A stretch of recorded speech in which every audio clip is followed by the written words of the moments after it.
Séneca, sobre la brevedad de la vida. Exordio.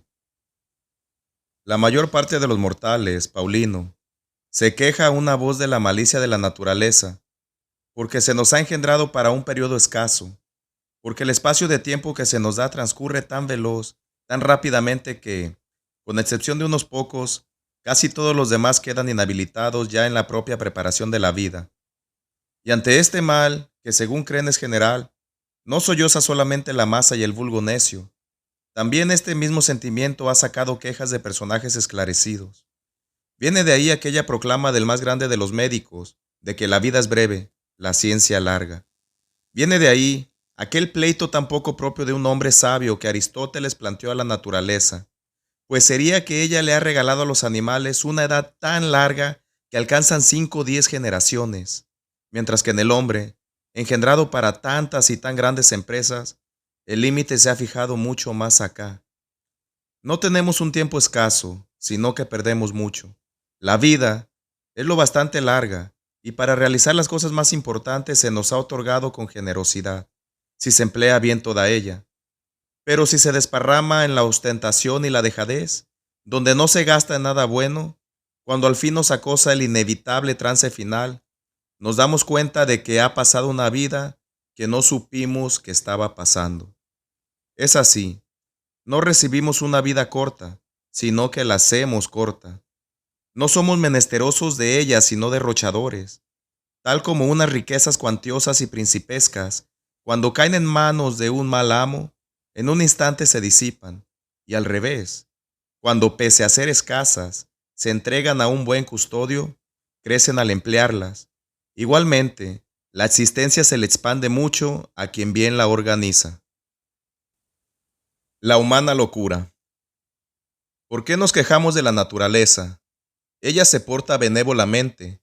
La vida, si sabes usarla, es larga, pero al uno una avaricia insaciable, al otro una actividad ajetreada los mantienen en tareas superfluas.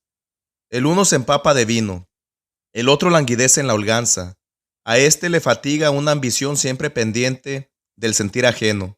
Aquel, una codicia desatada, lo lleva con su afán de lucro por todas las tierras y todos los mares.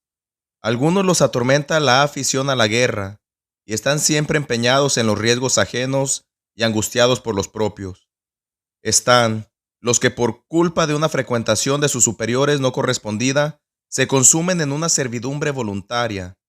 A muchos los retiene el sentimiento de la suerte ajena o la queja de la propia. A los más, que no persiguen ningún fin claro y seguro, una frivolidad tornadiza, mudable y descontenta de sí misma les lleva a cambiar continuamente de propósito. A algunos no les agrada ninguna orientación que puedan dar a sus vidas, y la hora fatal los encuentra mustios y dando bostezos, de manera que no cabe dudar de la verdad de aquello que, como un oráculo, dejó dicho el mayor de los poetas. De la vida es escasa la parte que vivimos, porque todo el espacio restante no es vida, es mero tiempo. Les acosan y asedian vicios por todas partes, y no les dejan levantarse ni alzar los ojos a la contemplación de la verdad. Los empujan para hundirlos y sujetarlos en sus ansias.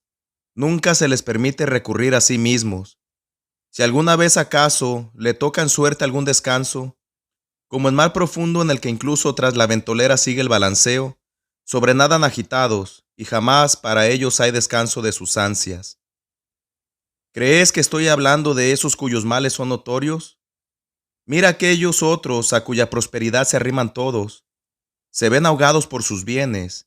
¿Para cuántos y cuántos las riquezas son pesadas? ¿A cuántos les cuesta sangre su facundia y el afán diario de exhibir su talento? ¿Cuántos están pálidos por sus voluptuosidades continuas? ¿A cuántos no les deja nada de libertad la masa de clientes que los rodea? Repasa en fin la nómina de todos esos, de los más bajos a los más altos. Uno pide asesoramiento y otro lo presta. Aquel es sospechoso y el de más allá defiende. Aquel hace justicia, pero ninguno se reivindica a sí mismo. Cada cual se consume para otro. Pregunta acerca de esos cuyos nombres se aprenden de memoria. Verás que se les distingue por las siguientes señas. Este es del círculo de aquel, este otro de las de un tercero. ninguno del suyo propio. La indignación de algunos es completamente demencial, además. Se quejan del desdén de los superiores porque cuando quieren verse con ellos no tienen tiempo. ¿Se atreve a quejarse de la arrogancia de otro alguien que nunca tiene tiempo para sí mismo? No obstante, aquel a ti, seas tú quien seas, te mira con expresión insolente, es verdad, pero te mira alguna vez, aquel rebaja sus oídos a tus palabras, aquel te deja ir a su lado. Tú no te has dignado a mirarte nunca, no te has dignado a escucharte, así que no tienes por qué imponer tales obligaciones a nadie, puesto que ciertamente, cuando obrabas así, no querías estar con otro, sino que no podías estar contigo mismo. Echando cuentas.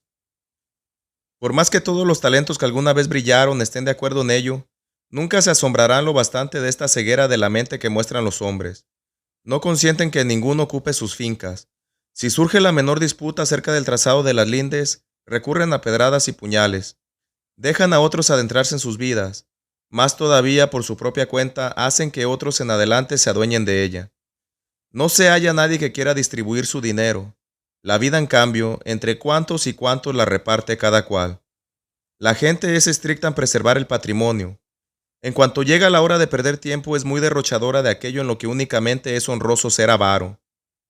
Qué bien estaría emprenderla con uno del grupo de los viejos. Vemos que has llegado al término final de una vida humana. Alcanza los 100 años o más allá. Haz que tu vida eche las cuentas.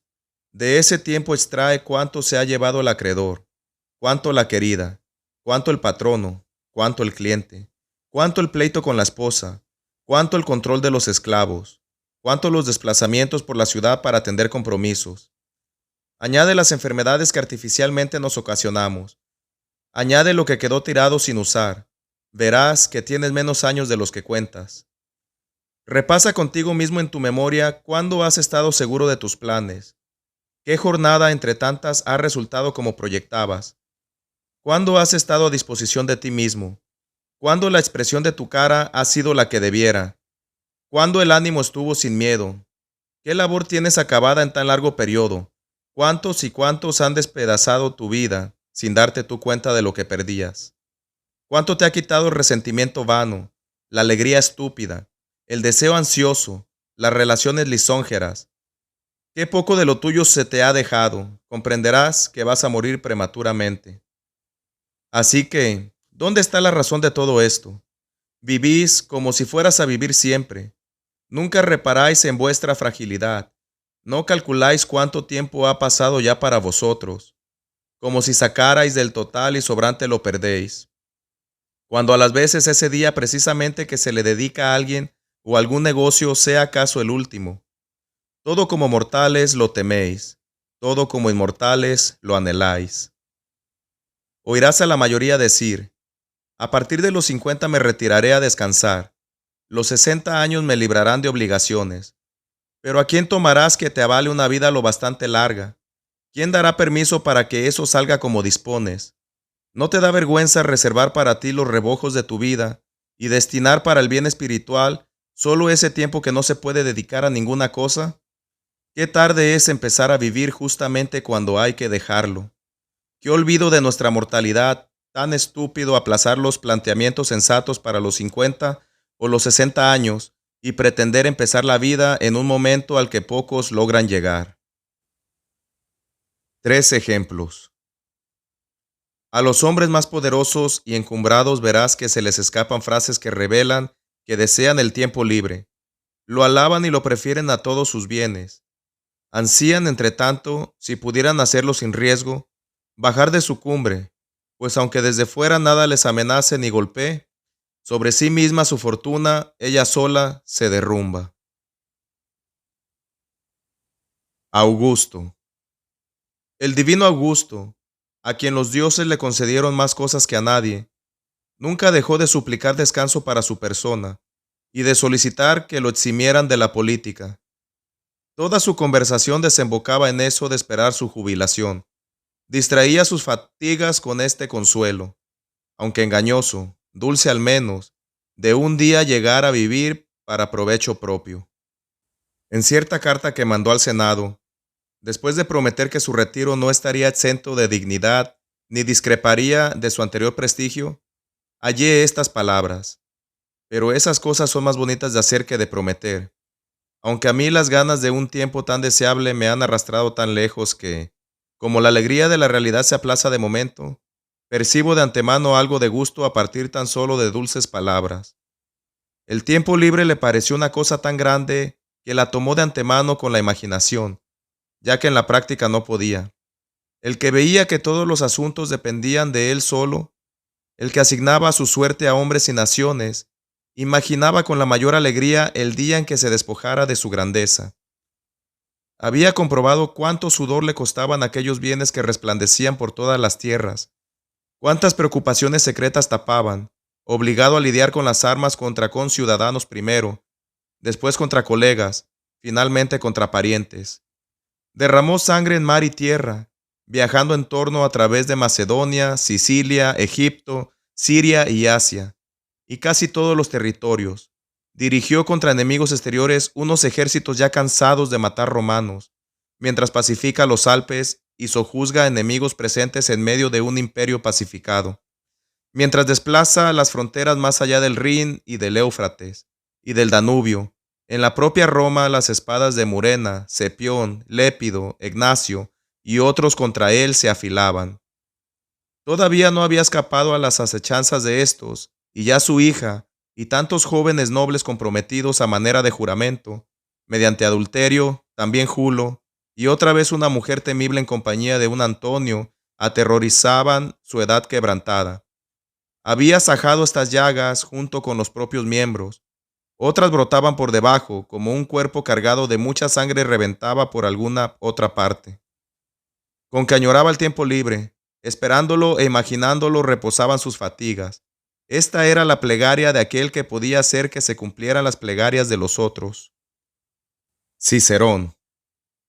Marco Cicerón, zarandeado entre Catilinas, Clodios, Pompeyos y Crasos, en parte adversarios manifiestos, en parte amigos dudosos, mientras se bambolea con la República y la sostiene a punto de irse a pique, arrastrado al fin, sin descansar en la prosperidad ni soportar las adversidades, cuántas veces renegó de aquel consulado suyo alabado por él, no sin razón, pero demasiadas veces. Qué expresiones tan llorosas revela en una carta a Ático, cuando ya Pompeyo padre había sido vencido, y el hijo rehacía en Hispania su ejército derrotado. ¿Quieres saber? Dice, lo que hago aquí. Aguardo en mi finca de Tusculano medio prisionero. Añade luego otras cosas lamentando su época anterior, quejándose del momento presente y desesperado del porvenir. Medio prisionero se reconoció Cicerón, pero vaya que sí, nunca el sabio se rebajará a términos tan bajos. Nunca estará medio prisionero, siempre gozará de entera y real libertad, suelto y dueño de sí mismo y puesto por encima de los otros. Pues, ¿qué puede estar por encima de aquel que está por encima de la fortuna? Livio Druso. Livio Druso, un hombre áspero e impulsivo, cuando asistido en torno por una masa enorme proveniente de Italia entera, promovía leyes revolucionarias y males como los de los Gracos, sin comprender bien el resultado de aquellas empresas que ni le estaba permitido realizar, ni una vez empezadas podía abandonar. Se cuenta que, renegando de aquella vida que desde sus comienzos fue inquieta, dijo que era el único que ni de niño había tenido jamás vacaciones. Y es que estando aún bajo tutela y gastando ropa de niño, se atrevió a interceder por unos reos ante los jueces e interponer su influencia en el foro con tanta eficacia que se sabe que algunos juicios fueron arrastrados por él a donde quería. ¿Hasta dónde no alcanzaría al reventar tan prematura ambición? Tendrías que suponer que una osadía tan precoz iba a desembocar en un mal enorme tanto privado como público. Tarde, pues, se lamentaba de no haber tenido vacaciones quien desde niño fue alborotador y un engorro en el foro. Se discute si él por su propia cuenta se dio el golpe, pues de pronto, con una herida en la ingle, cayó a tierra, mientras alguno que otro dudaba si su muerte había sido voluntaria, ninguno si había sido oportuna. Está de más mencionar a muchos que, aunque a otros les pareciera muy felices, ellos por su cuenta prestaron testimonio veraz contra sí mismos y aborrecieron cada actuación suya al cabo de los años. Pero con estas quejas ni cambiaron a otros ni a sí mismos, Y es que una vez que las palabras ya brotaron, los sentimientos se deslizan de nuevo a lo acostumbrado. Vuestra vida, vaya que sí, aunque alcance más de 1000 años, se reduce a algo de lo más estrecho. Esos vicios no hay periodo de tiempo que no devoren. Realmente este espacio, que la razón dilata, aunque por naturaleza corre, es forzoso que pronto se os escape, pues no sujetáis ni retenéis ni ponéis freno a la cosa más veloz de todas, sino que dejáis que se marche como algo superfluo, irrecuperable. El arte de vivir. En primer lugar, sin embargo, pongo en la lista aquellos que no tienen tiempo para ninguna cosa que no sea el vino y la lascivia, pues no hay nadie que se emplee en nada más vergonzoso. Los otros, pese a que se dejan dominar por una vana imagen de honra, yerran sin embargo con lucimiento. Aunque me menciones uno a uno los avaros, los iracundos, o los que practican odios injustos y guerras, todos esos pecan muy virilmente. La podredumbre de los que se entregan al vientre y a la lascivia es deshonrosa. Pasa revista a todos los momentos de esos. Mira cuánto tiempo están haciendo cálculos, cuánto están acechando, cuánto temiendo, cuánto haciendo visitas, cuánto recibiéndolas, cuánto tiempo les ocupan las citaciones propias y las ajenas, cuánto los banquetes, que como tales son ya obligaciones. Verás que no los dejan respirar ni sus asuntos malos ni tampoco los buenos. En fin, todos están de acuerdo en que ninguna cosa se puede practicar por parte de un hombre ocupado, ni la elocuencia ni los saberes liberales, ya que un espíritu agobiado no asimila nada con profundidad, sino que lo rechaza todo como impuesto. Nada concierne menos al hombre ajetreado que el vivir. En ningún otro asunto es el conocimiento más difícil. Los que profesan otras disciplinas son muchos y del montón. Incluso en algunas de ellas hay niños que parecen aprenderlas de manera que hasta podrían enseñarlas. A vivir hay que estar aprendiendo toda la vida, y algo que te va a extrañar más, toda la vida hay que estar aprendiendo a morir. Tantos hombres grandes, abandonando toda impedimenta, después de haber renunciado a riquezas, cargos, placeres, practicaron hasta el final de sus días eso tan solo de saber vivir. Sin embargo, la mayoría de ellos salió de la vida admitiendo no saberlo todavía, así que mucho menos habrían de saber vivir esos otros hombres corrientes. Créeme, es propio de un personaje grande y levantado por encima de los extravíos humanos no consentir en que le sorban ni una sola pizca de su tiempo. Y su vida se hace larguísima justamente porque toda su abierta extensión queda disponible para él solo. Nada por eso quedó tirado sin cultivar ni laborar. Nada dependió de otro, pues no halló nada que mereciera tomarse a cambio de su propio tiempo un hombre que era su depositario más ahorrativo. De esta manera tuvo bastante. En cambio, es forzoso que queden escasos aquellos de cuyas vidas la gente toma mucho. Y no tienes por qué deducir de esto que alguna vez no vean sus pérdidas. A los más de esos que se ven grabados por una gran prosperidad, en medio de catervas de clientes o en trámites de pleitos y otras honrosas miserias, exclamar en ocasiones: no se me permite vivir. ¿Cómo que no se te permite? Todos esos que te llaman como asesor legal, te despojan de tu propia persona. Aquel encausado, ¿cuántos días se llevó? ¿Cuántos aquel candidato? ¿Cuántos aquella vieja cansada de enterrar herederos? ¿Cuántos aquel que para incomodar la avaricia de los cazatestamentos se finge enfermo? ¿Cuántos aquel amigo más influyente de la cuenta que no os tiene para ser amigos, sino para exhibiros en su comitiva? Revisa y calcula, repito, los días de tu vida. Verás que entre las manos te quedan bastante pocos y desechables. El que logró las fases, ansiados quiere al punto dejarlos y anda diciendo: ¿cuándo pasará el año? Otro organiza unos juegos que él consideró en mucho que le tocara en suerte darlos. ¿Cuándo? Dice, escaparé de esta historia. Otro como abogado defensor se desbarata por todo el foro y lo llena todo con tan gran concurrencia que no alcanza a que le oiga toda ella. ¿Cuándo? Dice, se aplazarán estos asuntos. Cada cual acelera su vida y padece añoranzas del futuro y hastío del presente. En cambio, aquel otro que no hay momento que no aproveche para sus propias cosas, que organiza cada jornada como si fuera la última, ni anhela el mañana ni de él recela. Pues, ¿qué nuevo deleite queda que pueda aportártelo ninguna hora? Todo ya se conoce, todo ya se ha experimentado hasta la saciedad. Del resto, que la pura suerte disponga como quiera. La vida está ya en seguro. A ella se le puede añadir, no sustraer nada. Y añadirle será como poner algo más de comida al harto y lleno. Toma lo que ya no desea. No tienes por qué pensar en razón de sus canas y arrugas que alguien ha vivido mucho tiempo. Ese no ha vivido mucho, sino que ha estado ahí mucho tiempo. ¿Qué pasaría si pensaras que ha navegado mucho, uno al que una tempestad muy dura al salir del puerto lo arrastró de acá y para allá, y con los tumbos de unos vientos que arremeten por puntos opuestos, lo mueven círculos dentro del mismo espacio? Ese no navegó mucho, sino que lo han zarandeado mucho. El desprecio del bien más preciado. Suelo extrañarme cuando veo a los unos pedir tiempo y a los otros, los solicitados, dispuestos a dárselo. Unos y otros atienden aquello por lo que se pide el tiempo, ninguno al tiempo en sí. Se pide como si no fuera nada, como si no fuera nada se da.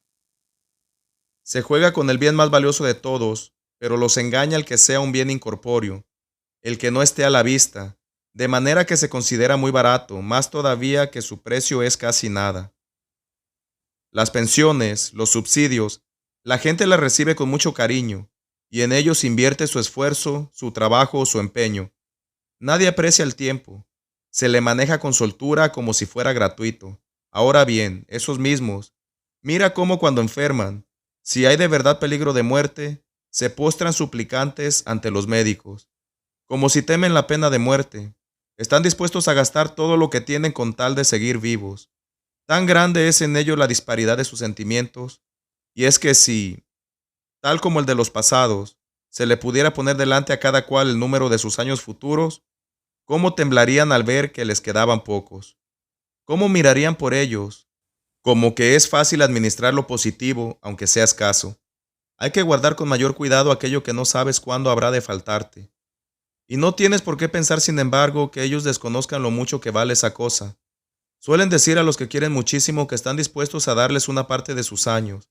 Se los dan sin darse cuenta, y se los dan además de manera que se los restan a sí mismos sin añadírselos a los otros. Pero no se dan cuenta precisamente de que se los restan. Por eso soportan ellos esa pérdida derivada de una resta inadvertida. Nadie te restituirá esos años. Nadie de nuevo te devolverá tu propia persona. Irá por donde antes solía la vida, sin echar atrás o retener su carrera. No armará jaleo ninguno, no te dará aviso ninguno de su velocidad. Se deslizará callada. Ella no llegará más lejos por mandato del rey ni por aprobación del pueblo. Tal como la dejaron salir el primer día, habrá de correr. Nunca hará etapa, nunca se entretendrá. ¿Qué pasará? Tú estás atareado, la vida se apresura. Llegará entre tanto la muerte, para la cual, lo quieras o no, habrás de tener tiempo de sobra. Vivir el presente. Puede haber algo más estúpido que la actitud de algunos, me refiero a esos hombres que presumen de ser previsores. Andan empeñados en demasiadas tareas para poder vivir mejor. Equipan la vida a base de gastar vida. Sus pensamientos los dirigen a la lejanía, pero claro, el desperdicio mayor de vida es la dilación. Ella anula cada día que se va presentando. Ella escamotea lo presente en tanto promete lo de más allá. El mayor estorbo del vivir es la expectativa que depende del mañana y pierde lo de hoy.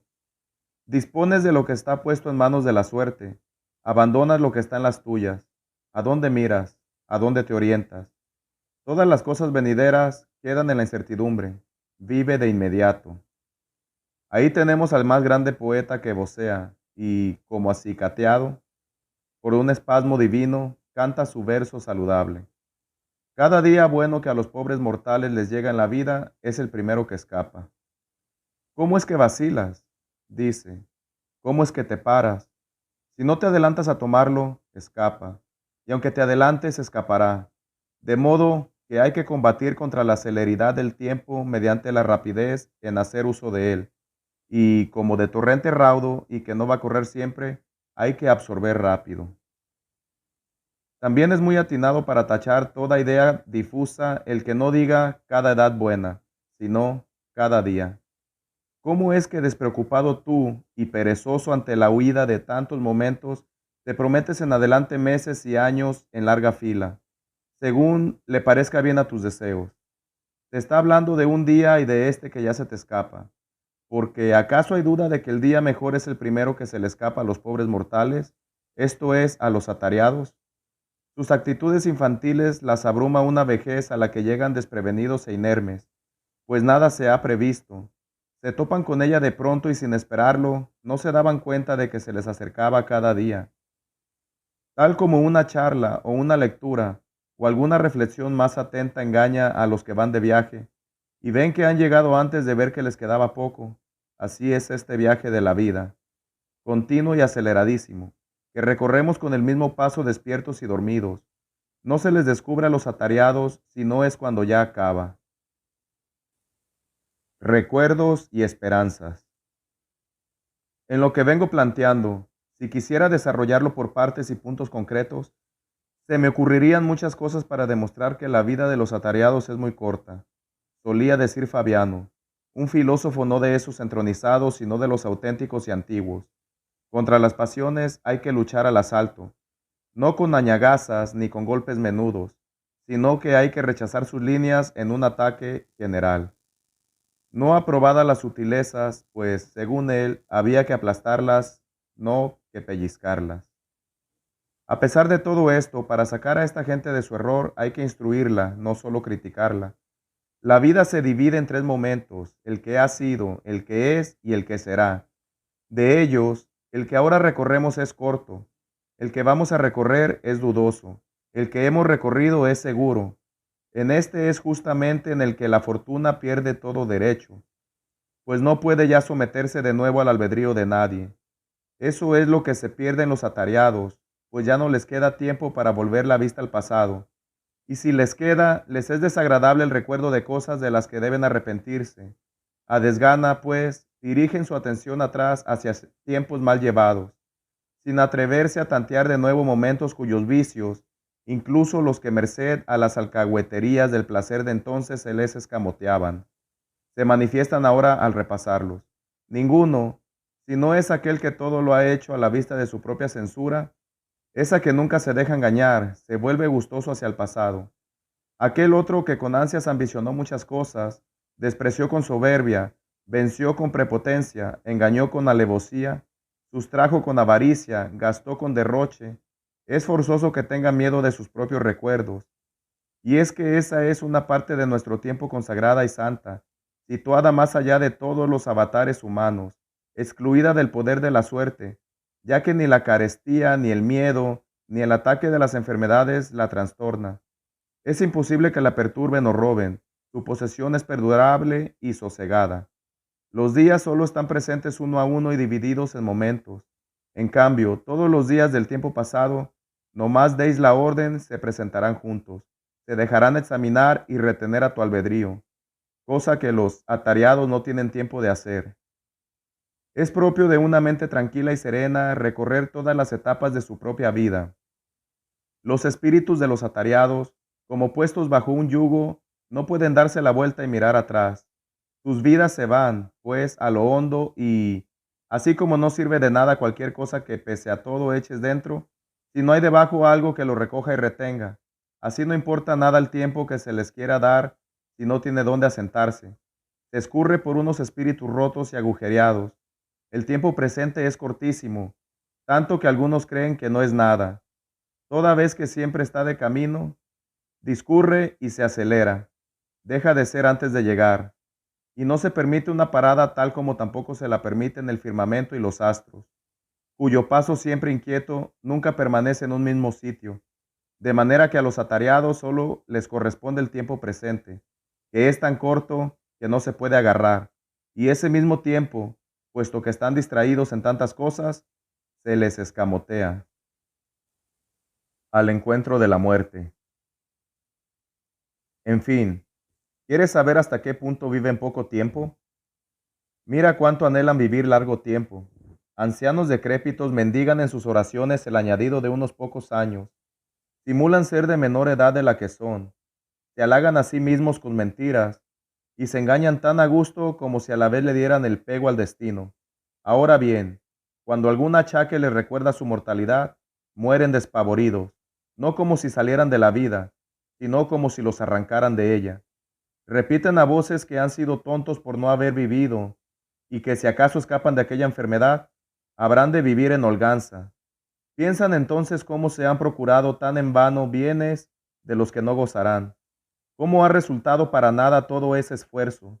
En cambio, para aquellos que llevan una vida lejos de todo negocio, ¿cómo no va a ser dilatada? Nada de ella se delega, nada se dispersa acá y allá, nada de ahí se confía a la suerte, nada destruye la dejadez, nada se detrae con donaciones, nada es superfluo, toda entera, por así decirlo, está rentando. Por poquita que sea, abastece con suficiencia. Y por eso, cuando a la sazón llegue el último día, el sabio no dudará en ir al encuentro de la muerte con paso decidido. Ocupados y desocupados. ¿Quieres saber acaso a quienes llamo atareados? No tienes por qué pensar que así me refiero solo a los que andan metidos en las oficinas hasta que los echan los perros, a los que uno ve en medio de la masa de los suyos recibir apretujones de prestigio o en medio de los otros recibir apretujones de afrenta, a los que sus obligaciones sacan de sus casas para llamar a las puertas ajenas o a la subasta del pretor, con sus ganancias infames y destinadas un día a gangrenarse. La holganza de algunos es atareada, en la casa de campo o en su cama, en medio de la soledad, aunque se hayan apartado de todos, se agobian a sí mismos. Tu vida no se debe llamar holganza, sino ocupada desidia. ¿Llamas tú desocupado al que restaura con ansiosa delicadeza bronces de Corinto, vueltos valiosos por la locura de unos pocos, y gasta la mayor parte de sus jornadas entre chapas enmojecidas? Al que en él se aroma, maldita sea, ni siquiera padecemos males exclusivamente romanos.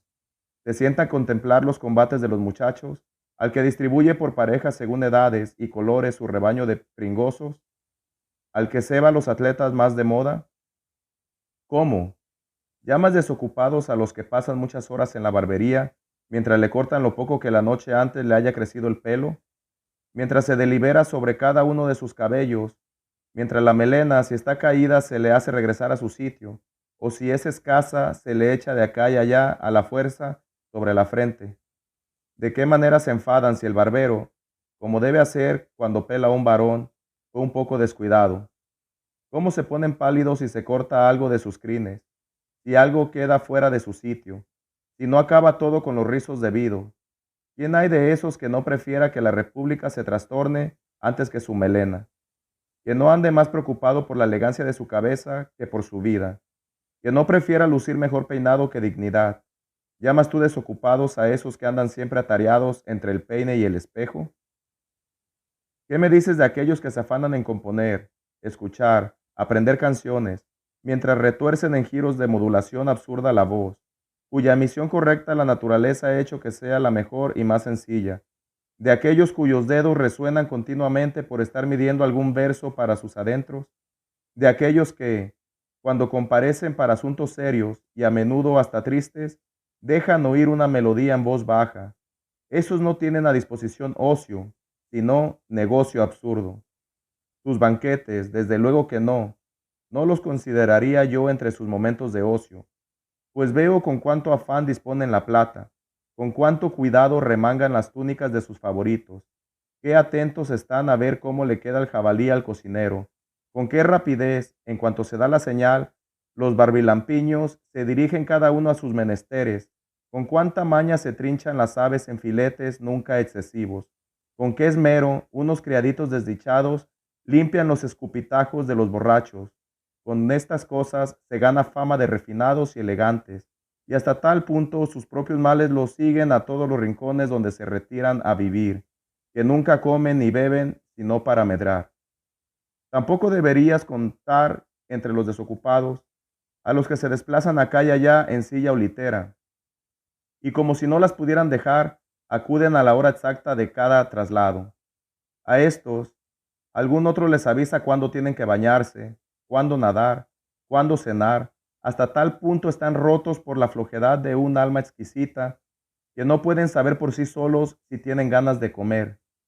Oigo que uno de esos hombres exquisitos, si hay que llamar exquisitez eso de desaprender la conducta y los hábitos propios de un hombre, una vez que lo sacaron de la casa de baños en volandas y lo hubieron colocado en la litera, hizo esta pregunta: ¿estoy ya sentado? Ese que desconoce si está sentado, ¿crees tú que sabe si está vivo, si está viendo, si está desocupado? No me es fácil decir cuál de las dos cosas me daría más pena, el que lo desconociera o el que simulara desconocerlo. Es verdad que experimentan el olvido de muchas cosas, pero de otras muchas no hacen más que remedarlo. Ciertos fallos a ellos les gustan como si fueran demostraciones de riqueza. Parece que es propio de un hombre demasiado bajo y despreciable saber lo que hace. Anda, anda. Piensa ahora que los cómicos fantasean muchas cosas para criticar nuestras formas de vida ostentosas. Pasan por alto, desde luego, más cosas de las que inventan y la provisión de vicios sorprendentes en una época que solo en esto es creativa. Ha subido tanto que ya podemos acusar a los cómicos de perezosos. Que haya alguien que con estas exquisiteces ande tan perdido que confíe a otro el saber si está o no sentado. Con que ese tal no es un desocupado, dale otro nombre, es un enfermo, más todavía, un muerto.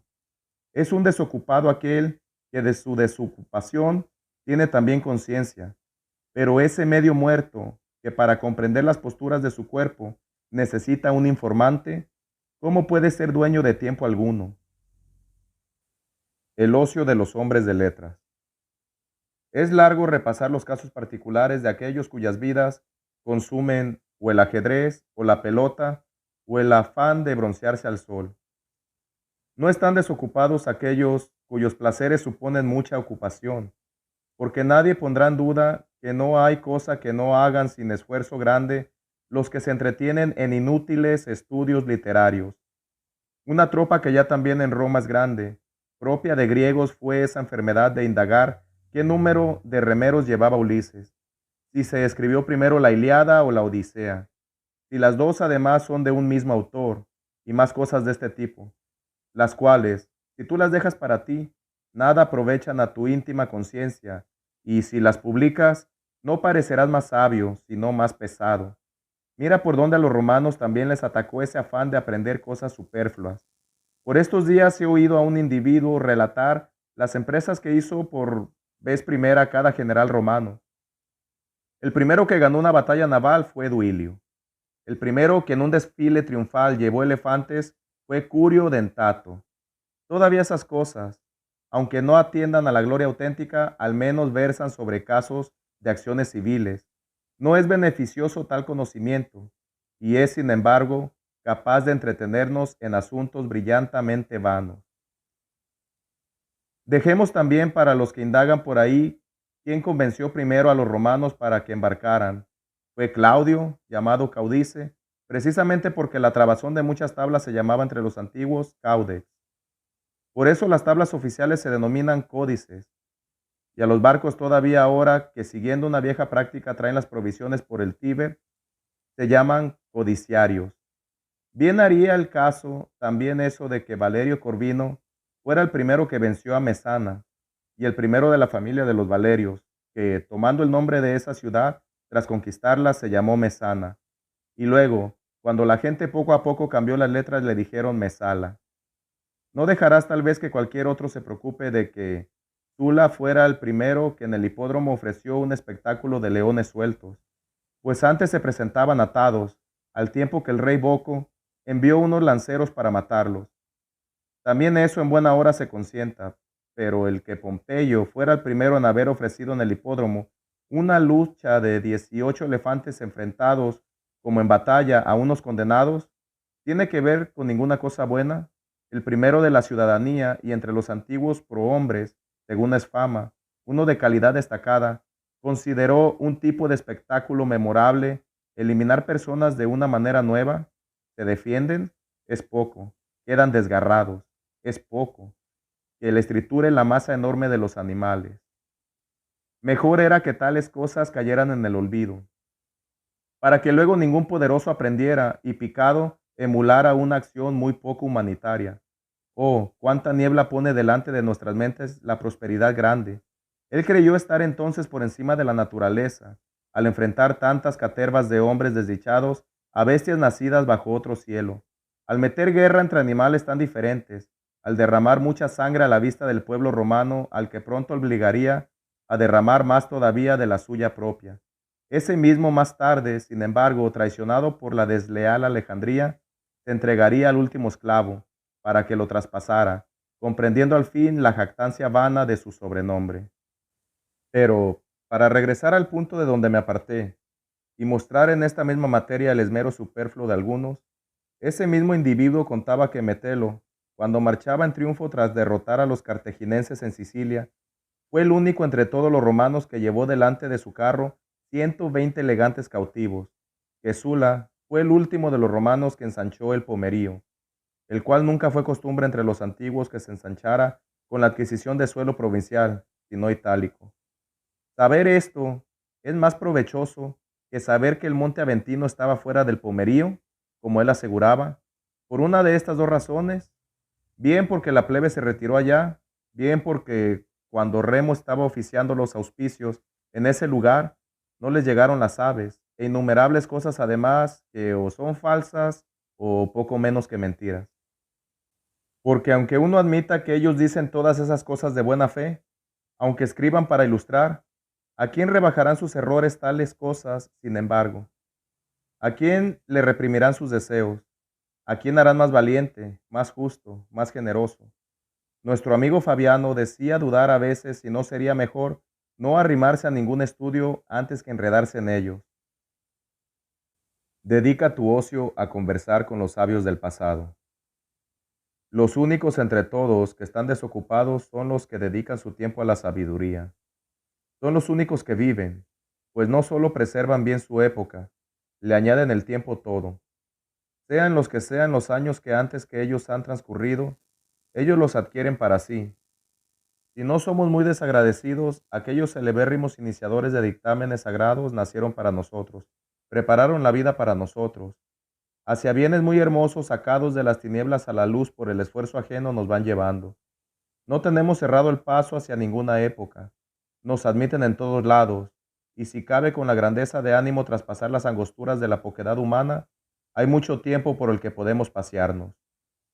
Es posible discutir con Sócrates, dudar con Carneades, serenarnos con Epicuro, superar la naturaleza humana con los estoicos, salir fuera de ella con los cínicos, puesto que la naturaleza admite que lleguemos a ser copropietarios de todas las épocas. ¿Por qué desde este tramo escaso y perecedero de tiempo no nos entregamos de todo corazón a esas realidades que son inmensas, que son eternas, que compartimos con los mejores? Esos que corren en medio de sus compromisos, que se desasosiegan a ellos mismos y a los demás, cuando ya estén bien locos, cuando día a día hayan recorrido los umbrales de todo, sin pasar de largo ante ninguna puerta abierta, cuando hayan llevado en torno su interesado saludo por las casas más alejadas, ¿a cuántos en concreto podrán ver en una ciudad tan enorme y desgarrada entre intereses tan diversos? ¿Cuántos por tener sueño o por regalones o por desconsiderados los despacharán sin más? ¿Cuántos después de haberlos torturado largo rato pasarán de largo ante ellos, pretextando tener prisa?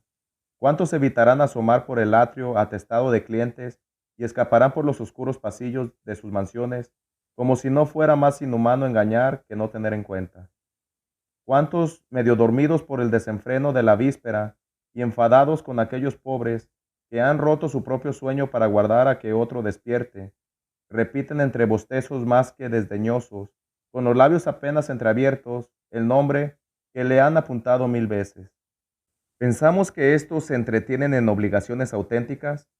¿Podemos decir eso de aquellos que diariamente quieren tener como sus más allegados a Zenón, a Pitágoras y Demócrito, y a todos los demás sacerdotes de las buenas artes, a Aristóteles y Teofrasto? Ninguno de estos dejará de tener tiempo libre, ninguno despachará a quien a él acuda sin hacerlo más dichoso, más conforme consigo mismo, ninguno consentirá que nadie se vaya de su lado con las manos vacías.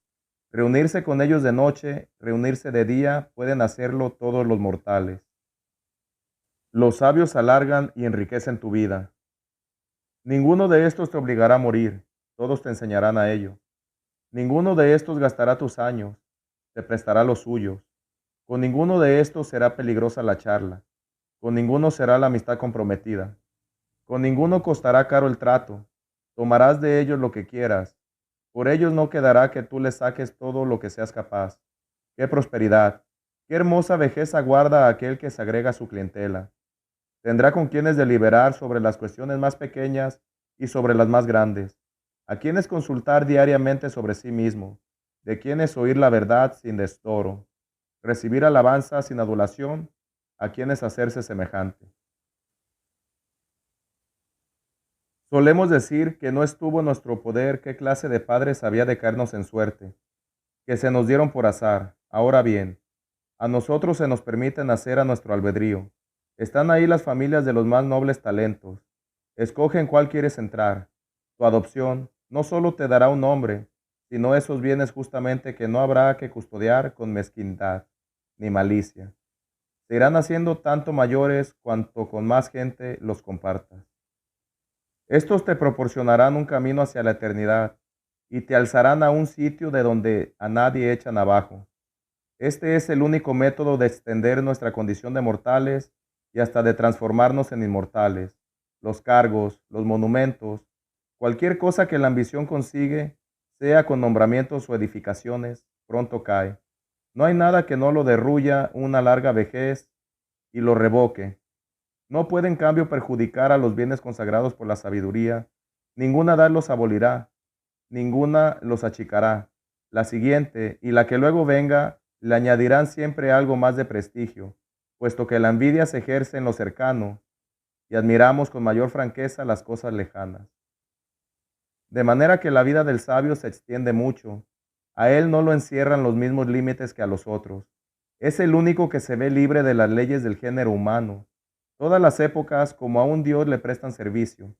Que algún momento ya pasó, lo posee mediante el recuerdo. Que es inminente, lo aprovecha. Que habrá de llegar, lo toma de antemano. Larga vida le otorga la reunión de todos los momentos en uno solo. El aburrimiento del rico. Es muy corta y desasosegada la vida de aquellos que olvidan las cosas pasadas, descuidan las presentes, abrigan temores del porvenir, cuando llegan al final. Comprenden tarde los pobres cuánto tiempo han estado ocupados en no hacer nada. Y no hay razón para que creas demostrar que ellos viven una vida larga según el argumento ese de que de vez en cuando llaman a la muerte. Los atormenta la imprevisión en medio de pasiones vagas y que desembocan en lo mismo que más temen. Desean a menudo la muerte justamente porque le temen. Tampoco es un argumento para que los pongas entre los que viven mucho tiempo el hecho de que la jornada les parezca larga, el hecho de que, hasta que llega el momento convenido de la cena, se quejan de que las horas marchan lentas.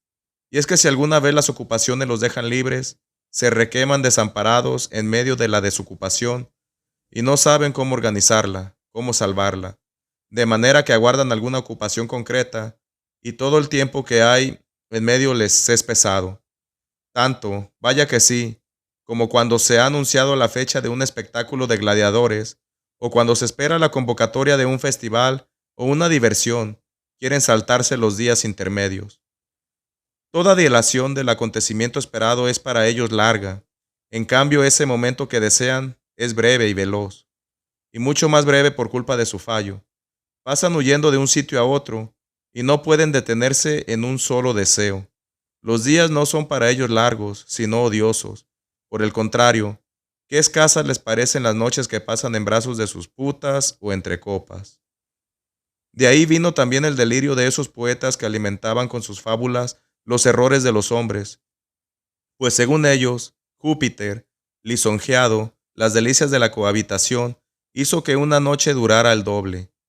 ¿Qué otra es sino inflamar nuestros vicios eso de poner a los dioses en la lista de sus promotores y dar a nuestros padecimientos licencia excusada con el ejemplo divino?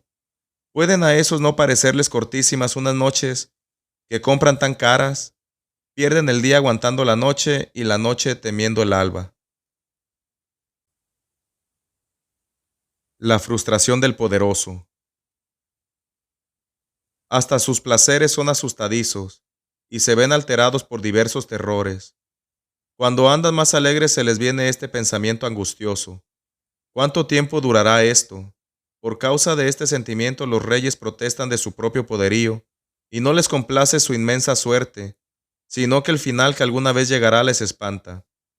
Cuando por los grandes espacios de las llanuras se extendía su ejército, sin alcanzar a abarcar su número, sino tan solo sus dimensiones, aquel rey de Persia, tan insolente, derramó lágrimas porque dentro de 100 años no quedaría ninguno de tantos jóvenes. Pero precisamente ese que los lloraba iba a acelerar su destino y se disponía a perder a unos en el mar, a otros en tierra, a otros en la batalla, a otros en la retirada, y en poco espacio de tiempo iba a gastar a aquellos por los que sentía temor para dentro de 100 años. ¿Y cómo es que incluso sus gozos son asustadizos? Pues porque no se apoyan en principios sólidos, sino que se ven perturbados con esa misma frivolidad con que nacen. Pero, ¿cómo crees que son para ellos los momentos que ellos mismos reconocen infelices, cuando incluso esos otros con los que se exaltan y se alzan por encima del hombre son poco auténticos? Cada uno de nuestros bienes mayores está lleno de preocupación, y en ninguna suerte confiamos menos que en la muy buena. Hace falta una segunda felicidad para proteger esa felicidad, y hay que hacer ruegos otra vez por aquello que salió conforme a nuestros ruegos. Y es que todo lo que sucede por azar es inestable. Cuanto más alto se alza, tanto más propenso es a caer. Es así que a nadie le agradan las cosas caedizas. Luego por fuerza es muy desdichada, y no solo muy corta, la vida de aquellos que disponen con gran esfuerzo algo que habrán de poseer con uno mayor todavía. Consiguen trabajosamente lo que quieren, retienen angustiados lo que consiguieron. Entre tanto, no echan cuenta ninguna de un tiempo que no ha de volver jamás. Nuevas ocupaciones suplantan a las antiguas. Una esperanza suscita otra esperanza. Una ambición, otra nueva ambición. No se busca el final de las desgracias, sino que se cambia su trama. Que nuestros cargos ya nos han torturado, más tiempo nos roban los ajenos. Que dejamos ya de sufrir como candidatos, empezamos a hacerlo como votantes. Que nos quitamos de encima el fastidio de presentar acusaciones, nos empeñamos en participar en juicios. Que uno dejó de ser jurado, es presidente. Que envejeció administrando a sueldo bienes ajenos, ahora está cogido por sus propios caudales. Que Mario ya se quitó sus sandalias de soldado, ejerce como cónsul. Quincio se da prisas en pasar la dictadura, lo llaman y apartan del arado. Marchará contra los cartaginenses en Escipión. Aún no maduró para tan gran empresa. El vencedor de Aníbal, el vencedor de Antíoco, la hora de su propio consulado, el garante de su hermano, si por su parte no hubiera puesto pegas, lo habrían colocado al lado de Júpiter. Revueltas civiles sacudirán al Salvador, y después de rechazar de joven unos hombres poco menos que divinos, ya de viejo se dará el gusto de obstinarse en un destierro pretencioso. Nunca faltarán razones felices o desgraciadas de preocupación. La vida se va sacando en medio de ocupaciones. La desocupación nunca se llevará a cabo, siempre se echará de menos. Incomodidades y riesgos de un cargo. Con que záfate del vulgo, queridísimo Paulino, y sin dejarte zarandear el espacio entero de la vida, retírate por fin a puerto más tranquilo. Piensa cuántas olas has afrontado, cuántas tempestades, en parte tuyas privadas, has sufrido en parte públicas. Te has echado encima. Ya se ha revelado lo suficiente mediante pruebas esforzadas y penosas tu valía. Mira a ver qué puede hacer en el ocio. La mayor parte de tus años, desde luego la mejor, se la ha entregado a la República. Algo de tu tiempo propio tómalo también para ti. Y no te estoy invitando a un descanso desidioso e inactivo, ni a que hundas en el sueño y los placeres preferidos de la multitud todo ese carácter vitalista tuyo. No es tal cosa descansar. Hallarás tareas mayores que todas las que hasta ahora has cumplido bravamente, para ir ejerciéndolas retirado y tranquilo. Tú, es verdad, administras las cuentas del mundo entero tan fielmente como las ajenas, tan esmeradamente como las tuyas, tan escrupulosamente como las públicas. Logras simpatías en unas funciones en las que evitar el odio es difícil, pero sin embargo, créeme, es mejor saber las cuentas de la propia vida que las del trigo público. Ese vigor de tu ánimo, muy capaz de las mayores cosas, apártalo de un servicio honroso ciertamente, pero poco adecuado para una vida dichosa. Y piensa que desde tu edad primera no has andado metido en el estudio de todas las disciplinas propias de un hombre libre para que buenamente se te encomiende los muchos millares de medidas de trigo. Algo más grande y elevado se esperaba de ti. No faltarán hombres de cabal honradez y laboriosidad incansable. Tan buenos para llevar cargas son los lentos mulos como los nobles caballos. Pero ¿quién abruma alguna vez con pesado saco los sueltos andares de un caballo de raza? Piensa además cuánta preocupación supone enfrente a mole tan grande. Tu negocio tiene que ver con el vientre humano. El pueblo hambriento no sufre el reparto calculado, no se aplaca con la asignación justa ni se doblega por ruego ninguno. Hace poco tiempo, en los días recientes en que César pareció sobrellevando muy mal, si es que alguna conciencia les queda a los de abajo, justamente eso de que veía que mientras el pueblo romano le sobrevivía, le quedaban alimentos para 7 o a lo más 8 días. Mientras él arma puentes de naves y juega con los recursos del imperio, se les presentaba el último de sus males también a los sitiados. La falta de alimentos casi vino a parar en desastre y hambruna, y en el hundimiento de todo que sigue a la hambruna, la imitación de un rey loco y extranjero y fatalmente orgulloso. ¿Qué ánimo tuvieron entonces los que tenían a su cargo el suministro público de trigo, listos para recibir golpes de piedras, de espadas, de fuegos, de gallo? Con gran disimulo ocultaban un mal que solo en sus entrañas se escondía. Sin duda, con razón, pues ciertos males hay que curarlos sin que se enteren los enfermos. Ha sido causa de muerte para muchos el conocer su propia enfermedad. Invitación a un ocio digno. Retírate a estas tareas más tranquilas, más seguras, más importantes. ¿Crees tú que si procuras que el trigo sin engaño o descuido de los transportistas pase a los graneros en buen estado, que no se vicie y recueza por coger humedad, que responda al peso y la medida, es lo mismo que si te arrimas a estas tareas sagradas y sublimes dispuesto a saber cuál es la sustancia de Dios, su voluntad, su condición, su forma? ¿Qué destino espera tu alma? ¿Dónde nos coloca la naturaleza tras la salida del cuerpo? ¿Qué es lo que sostiene en el centro cada uno de los cuerpos más pesados del mundo y mantiene arriba colgados los ligeros? Lleva a lo alto el fuego, mueve las estrellas según sus ciclos y todas las demás cosas llenas de inmensas maravillas. ¿Quieres tú dejar el suelo y mirar con la mente esas cosas? Ahora, cuando la sangre está caliente, tienen los animosos que dirigirse a mejores cosas. En esta clase de vida te aguardan muchas habilidades nobles, el amor y la práctica de las virtudes, el olvido de los deseos, la ciencia de vivir y morir, un hondo descanso de todo.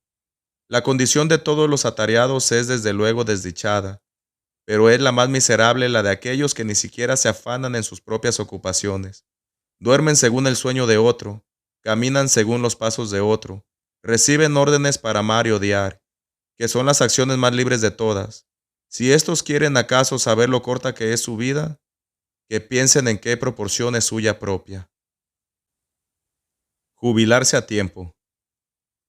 Cuando veas, pues, que algunos visten ropa de gala una y otra vez, que sus nombres resuenan en el foro, no sientas envidia. Esas cosas se granjean con pérdida de vida. Para que un solo año reciba su nombre, habrán de machacar ellos todos sus años. Algunos, antes de que pisen la cumbre de su ambición en las primeras escaramuzas, los abandona la vida. A otros, después de haberse arrastrado hasta el logro de una dignidad a través de 1000 indignidades, les viene el pensamiento lamentable de que han estado trabajando para la inscripción del sepulcro. La vejez extrema de algunos, al tiempo que se organiza para nuevos proyectos como si fuera la juventud, falla impotente entre grandes y descomunales intentos. Es grotesco aquel al que en un juicio a favor de litigantes más que desconocidos, mientras perora ya con demasiados años se intenta ganarse la aprobación de una audiencia inexperta. Le falta el resuello.